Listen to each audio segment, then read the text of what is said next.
Okey, baik. Assalamualaikum warahmatullahi taala wabarakatuh. Selamat datang ke AFZ Performance Sungai Petani. Okey, let's go. Kita buat tour sikit di workshop AFZ Performance. Okey, kita ada dua shop lot. Dua-dua kita guna untuk buat servis. Dekat sini pembaikan kita buat semua. Dari segi regular maintenance, kita buat repair, overhaul, full restore. Full restore ni termasuklah kadang motor yang memang dah badai kita ambil, kita restore daripada A sampai Z, cat balik. Kita pun ada facilities untuk cat. Lepas tu dekat sini ikutkan work bay, kita ada 7 work bay. Facilities banyak jugalah. Kita mesin tayar, balancing pun kita ada. Lepas tu special tool, scan tool. Kita pun ada bilik dyno tapi tak siap lagi. Later on lah yang kita tunjuk yang tu. Okeylah, kita boleh dorang dulu. Banyak yang ni macam ni kita job restore ni. Ni job restore FZR tahun 1992. Restore, hidupkan balik, alhamdulillah enjin dah hidup. Sekarang ni kita nak settlekan dia punya brake dengan clutch. Alright.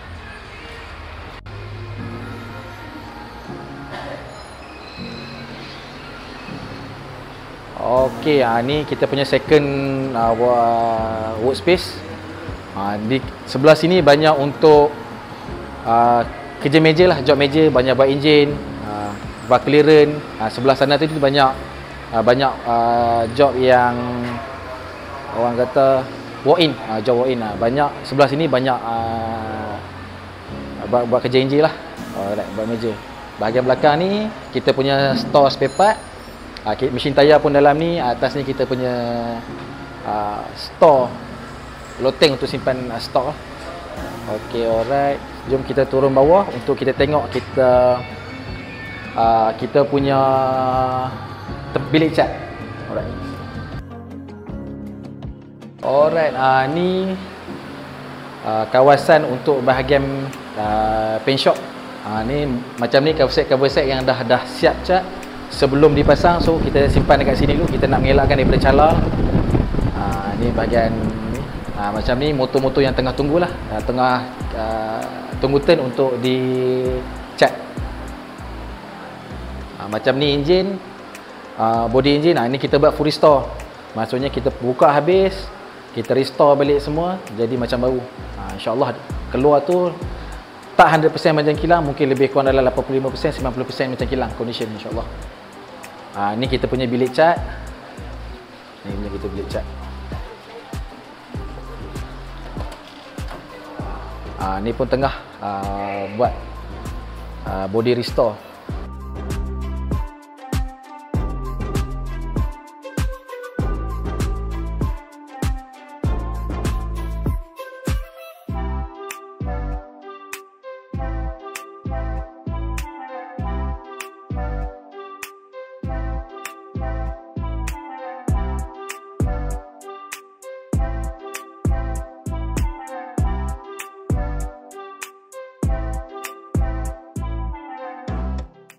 Assalamualaikum warahmatullahi. Okey, sekali lagi terima kasih kepada admin group Motorcyclism Cik Habib kerana sudi singgah di AFZ Performance Sungai Petani. Kita sembang-sembang lah, santai. Saya cerita sebuah sikit berkenaan diri saya dan bengkel ni. Okay, saya Muhammad Fatih bin Abu Bakar, berasal daripada Baling, Kedah, dan saya merupakan owner kepada workshop AFZ Performance Sungai Petani. Jadi bukan pengalaman lah, maksudnya bengkel ni dah running daripada hampir 8 tahun. Masuk tahun ni, tahun ke-8. Masuk tahun ke-8, alhamdulillah. Secara serius kita buat bengkel motosikal ni dah 8 tahun, alhamdulillah. Background saya, to be honest, saya bukan budak otomotif. Saya budak network engineer. Saya asalnya dulu network engineer, tapi minat dalam bidang motosikal ni, jadi kita serius dah hampir 8 tahun lah. Tinggalkan dunia korporat, dunia kuala putih, kita main dengan minyak. Jadi itulah sebuah sikit. Jadi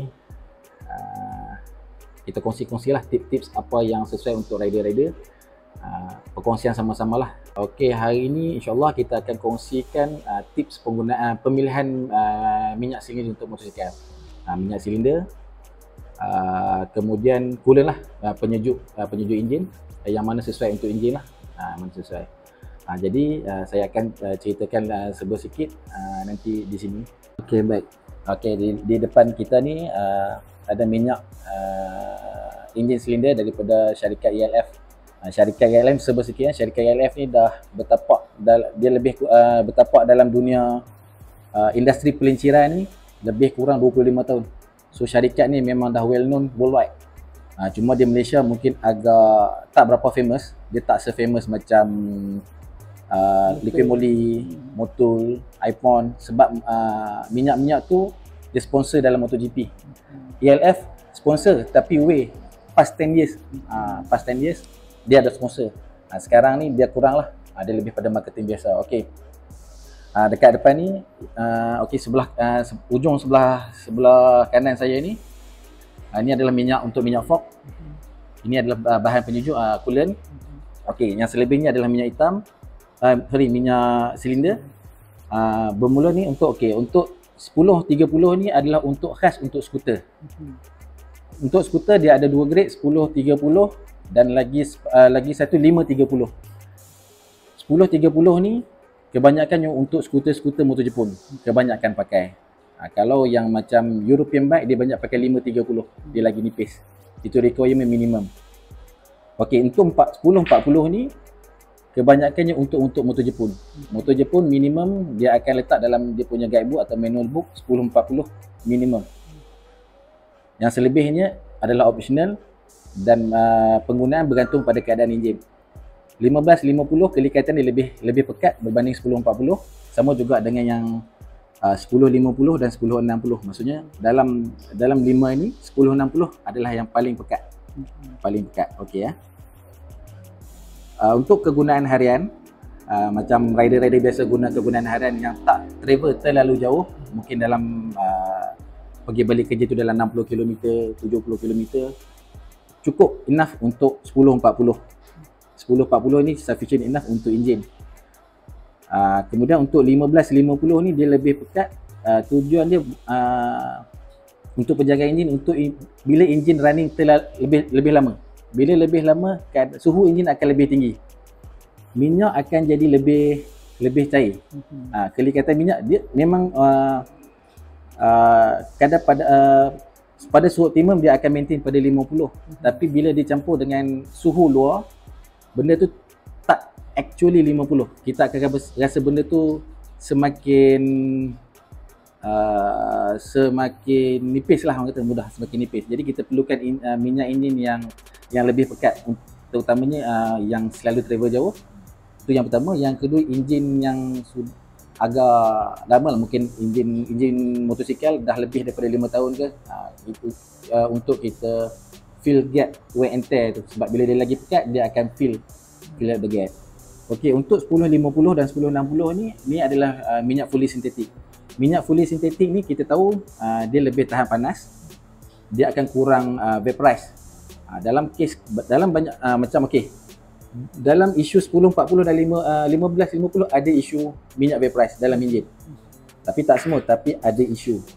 Macam 1060 isu minyak vaporize dalam enjin kurang. Ada tapi kurang. Sebab dia punya flash point lagi tinggi. Kemudian dari segi jangka hayat enjin, maksudnya interval kekerapan untuk kita tukar. Memang dalam by default manufactured untuk semi sintetik, manufactured recommend setiap 5000 km interval lah masuk tukar. Untuk 5000 untuk semi 5000, fully 7000. Tapi pada saya sebagai mekanik, bukan kita nak beruntung, tapi kita lebih recommend untuk semi kita 3000 atau 4000 kita dah tukar. Sebab 5000 tu dah orang kata kualiti minyak ni sudah hujung-hujung. Maksudnya kita nak enjin tu sentiasa dalam keadaan terjaga. Kita nak jimat, kita nak save untuk kekerapan tukar minyak hitam, tapi at the same time kita bagi kerosakan pada enjin. Kita sebenarnya nak avoid kerosakan pada enjin. Itu sebenarnya. Kalau fully kita recommend setiap 5,000 atau 6,000 km. Bukan kita tak nak suggest ikut manufacturer, boleh. Tapi pengalaman bila kita ikut manufacturer punya advice, selalunya lah macam pengalaman saya, memang saya 100% fully synthetic. Lebih daripada 5,000 ke 6,000 tu kita dah boleh rasa different dekat enjin tu dah mula smooth, nak gear change pun kita dah rasa mula kasar. So kita nak avoid benda-benda macam tu. Okey, itu satu hal. Okey, berkenaan dengan fully synthetic, perlu ke tak perlu guna fully synthetic? Itu bergantung kepada user dan bergantung kepada cara pemanduan, cara kita ride. Kita jenis agresif atau tak agresif, gear shift jenis agresif tak agresif, itu memainkan peranan untuk pemilihan minyak hitam. Kalau kita jenis itu macam saya cakap tadi, dia bergantung kepada kita punya riding style. Lain orang lain ni. Mungkin jenis abah-abah sikit, mungkin jenis relax. Macam Tuan Habib, saya rasa mungkin kena pakai fully kot. Macam saya sendiri pun pakai fully. Sejak saya main dengan, dah start dengan Nazar Blade 250, Nazar Blade 650, CBR, ZX6, ZX10, H2, semua saya pakai fully. Sebab kita nak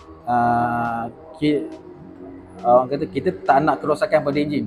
Biar kita bukanlah buang duit, maksudnya kita spend untuk benda yang lebih bagus untuk protect kita punya enjin daripada kita keluar duit untuk kita repair kita punya enjin. Yang tu saya suggest macam saya cakap ni, bergantung kepada cara kita bawa motor, cara riding. Lagi satu, pesanan saya, jangan kita rasa nak save duit untuk spend dekat benda ni. Sebab minyak hitam ni untuk jaga kita punya enjin. Satu, jaga kita punya enjin dan jaga kita punya poket. Lebih sikit tak banyak, mungkin lebih RM10, RM15 daripada harga yang mungkin kita nak ambil. Tapi disebabkan RM15 atau RM20 tu, dia akan effect kita punya enjin. Kos repair enjin mahal. Sekarang kalau RS pun buat full overhaul pun saya ingat jejak RM2,000 untuk RS 150. Jadi kita nak avoid benda-benda macam tu.